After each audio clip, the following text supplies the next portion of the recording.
خوتي خواتاتي صباح الخير عليكم اهلا وسهلا مرحبا بكم يا جماعه الخير ازول الفلا والسلام عليكم. J'espère que vous allez bien, j'espère que vous vous portez bien, j'espère que vous passez une agréable journée du 23 juin 2023. C'est un vendredi en Algérie, c'est un jour de repos, c'est un jour ordinaire dans le monde entier. Décalage oblige qui distingue l'Algérie des autres pays de la planète, de la majorité des autres pays de la planète où le week-end universel où le week-end universel est devenu une habitude, est une règle majeure en Algérie, c'est le semi-week-end universel, mais c'est pas grave.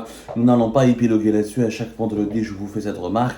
Je sais qu'elle est un peu lassante, mais le sujet dont je vais vous parler aujourd'hui n'est pas du tout ennuyeux ni lassant. C'est même un sujet grave qui devrait nous intéresser, nous interpeller tous. Alors, lors des guerres médiatiques, propagandistes, diplomatiques et politiques qui opposent l'Algérie au Maroc, il y a toujours le grief ou le dossier qui est sorti à chaque fois et sur lequel l'Algérie tire et sur le Maroc, où elle tire à boulet rouge sur le Maroc.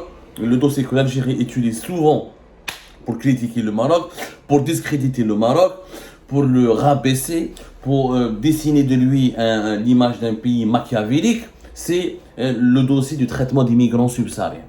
Le dossier du traitement des migrants subsahariens, notamment depuis le drame de Melilla. Je ne sais pas si vous vous rappelez du drame de Melilla, en juin, c'était le 24 juin 2022, lorsque plusieurs milliers de migrants subsahariens ont voulu escalader une clôture à la frontière marocaine et l'enclave espagnole Melilla pour essayer d'entrer illégalement et clandestinement sur le territoire européen, alors que Melilla est une enclave espagnole, donc elle fait partie de l'Union européenne, l'Espagne, membre important de l'Union européenne. Et ce jour-là, si vous vous rappelez, il y a eu un drame terrible que les experts de l'ONU, de l'Organisation des Nations Unies, considèrent comme étant l'un des drames les plus meurtriers de l'histoire de l'humanité, en tout cas de l'histoire des mouvements migratoires. Alors, ce qui s'est passé le 24 juin, il y a plusieurs récits, il y a plusieurs versions. Ni la justice marocaine, ni la justice espagnole n'ont pu faire un travail professionnel pour le moment. Une année plus tard, justement, nous sommes le 23 juin. Demain, c'est le 24 juin, comme par hasard. Le sujet n'est pas abordé fortuitement. Demain, nous allons célébrer, pardonnez-moi, un peu fatigué le matin, je m'excuse, commémorer. Nous allons commémorer la première année de ce drame inhumain, vraiment inhumain. Les images resteront, ont marqué l'imaginaire entier de l'humanité. Et ces images de plusieurs dizaines de migrants morts, qui sont morts devant la clôture, devant les clôtures de Melilla, l'enclave espagnole au Maroc, resteront gravés à jamais dans l'imaginaire de l'humanité, dans l'inconscient même de l'humanité. Pourquoi ? Parce que c'était des images terribles. Alors, selon les autorités marocaines à l'époque, on parle de 23 morts. Ce qui est un chiffre qui n'a jamais été confirmé, qui a été dénoncé plus tôt, parce qu'il relativise l'ampleur des dégâts de ce drame. Alors, Human Rights Watch et d'autres associations parle d'une trentaine de morts, alors que des associations de protection des droits de l'homme au Maroc parlent de moins de 77, voire jusqu'à 80 morts. Et les images sont catastrophiques. Au Chra, rappelez-vous, entre 1300 et 2000 hommes, voilà, ont essayé, qui sont originaires du Soudan du Sud, du Tchad, du Soudan, ont essayé d'escalader donc la clôture grillagée de 6 à 10 mètres autour de Melilla, qui est l'une des deux enclaves de l'Espagne au Maroc, avec Melilla et comment ça s'appelle, Sita.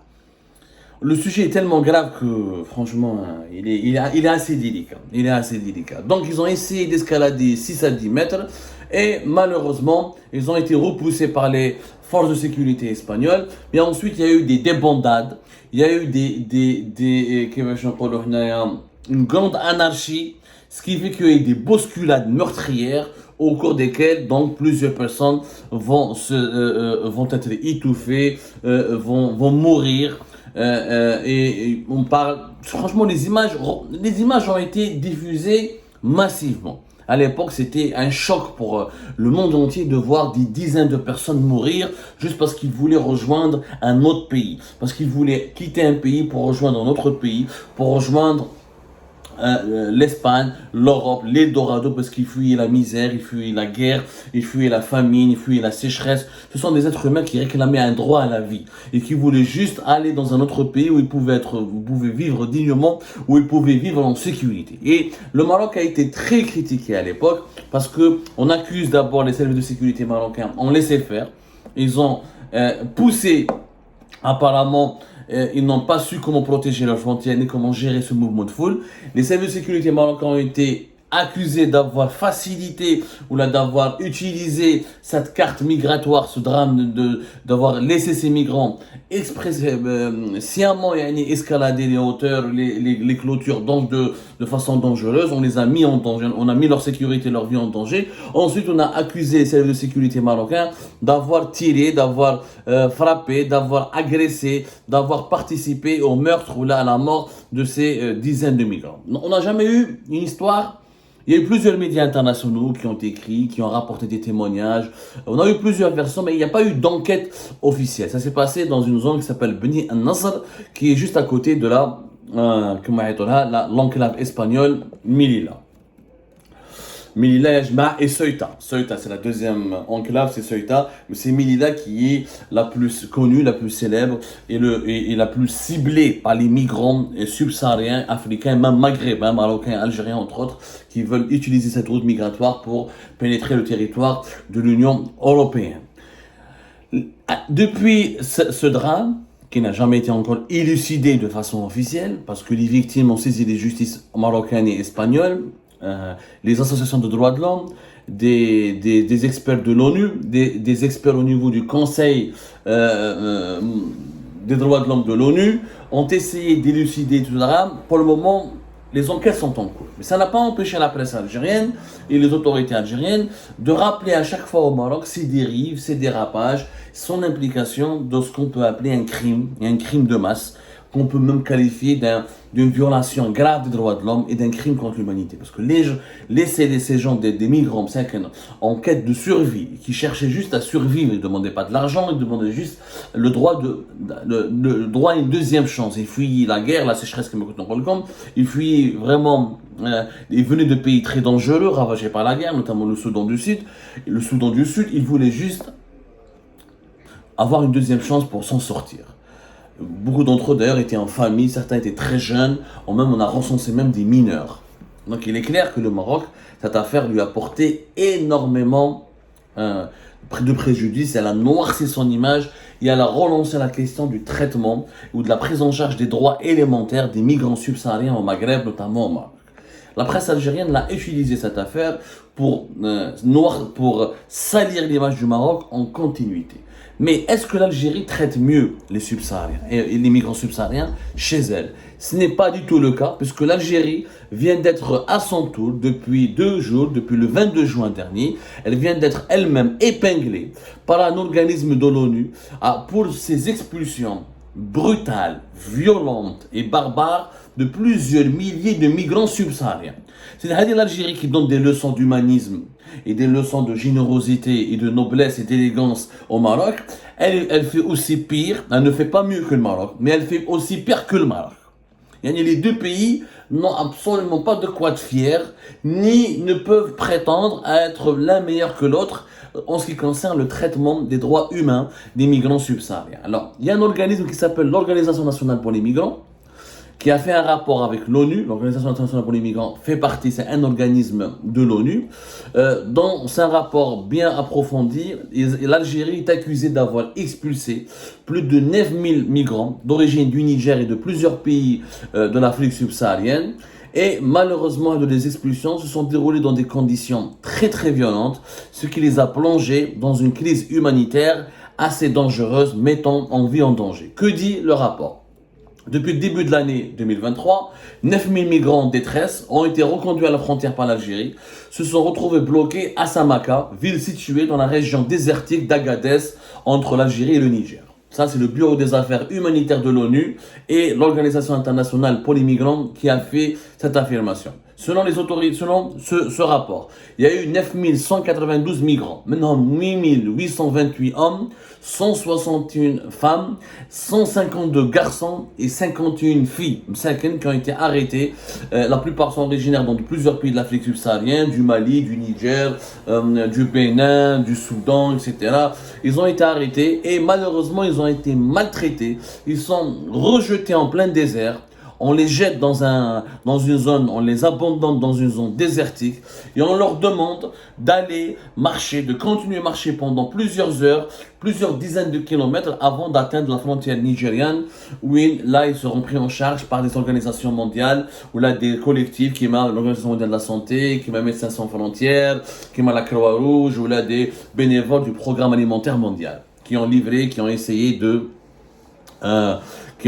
donc de les prendre en charge. Généralement, normalement, les opérations d'expulsion se font par voie aérienne. Par exemple, l'Algérie, en mai 2023, 1446 migrants subsahariens ont été expulsés par avion. Ce qui est plus sécurisé et plus sécurisant et ce qui permet de conserver les droits et la dignité de ces migrants. Mais malheureusement, en Algérie, la majorité des migrants subsahariens sont traités comme des esclaves, sont traités comme des sous-hommes, sont traités comme des êtres humains de seconde zone. Et on les arrête, on les embarque dans des camions, on les arrête, on les transfère vers Tamanrasset. Il y a un convoi sécuritaire à la gendarmerie algérienne qui les achemine jusqu'aux zones désertiques la plus proche de la frontière du Niger et on les jette là-bas. Et on leur demande d'essayer de survivre et de se démerder tout court, pardonnez-moi pour le terme, de se démerder, de se débrouiller tout court, et de Borlascom. L'ONU, ce rapport de l'ONU et de l'Organisation internationale pour les migrations indique clairement que ces expulsions ont forcées, brutales, violentes, qui ne sont pas conformes au droit international et qui ne sont pas respectueuses de la dignité et des droits les plus élémentaires de l'être humain, ont provoqué une situation humanitaire critique. Je dis bien une situation humanitaire critique. Cela signifie que des migrants ont failli mourir, d'autres ont failli ne pas survivre au désert, d'autres ont failli ne pas être soignés, d'autres ont chopé des maladies très graves, d'autres ont failli mourir de soif ou là de faim. Est-ce que c'est digne d'agir de la sorte? Je veux dire, c'est beau de critiquer le Maroc. Et le Maroc, encore une fois, il est critiquable. Il est à critiquer. Ce n'est pas un pays exemplaire. Ce n'est ni la Suisse ni la Suède. Ce n'est pas un pays hyper exemplaire. Il a des défauts. Il a beaucoup de défauts, mais aussi des qualités, comme l'Algérie d'ailleurs. Mais quand on reproche à son voisin ou là à son ennemi d'être barbare ou sauvage ou d'être criminel avec les migrants, ça serait bien que l'Algérie soit exemplaire. Tu ne peux pas reprocher aux Marocains, aux autorités marocaines d'avoir participé à une tuerie où là tu les accuses directement, parce que ce qui a été dit entre juin, depuis le drame d'Amélie le 24 juin 2022, allez-y lire la place algérienne. Le Maroc a été accusé d'avoir perpétré des assassinats, d'avoir été le premier coupable de ces meurtres. On parle de meurtres, on parle d'assassinats, de crimes contre l'humanité. La presse algérienne, arabophone notamment, a été d'une violence inouïe. Et le chameau ne regarde jamais sa bosse. Et on te m'a fait comment on traite les migrants subsahariens? Comment on les traite? Faut harmonier. Non, on n'est pas crédible. Quand on est en soi-même pas exemplaire, quand on n'est pas juste et noble, on ne peut pas donner des leçons de morale aux autres.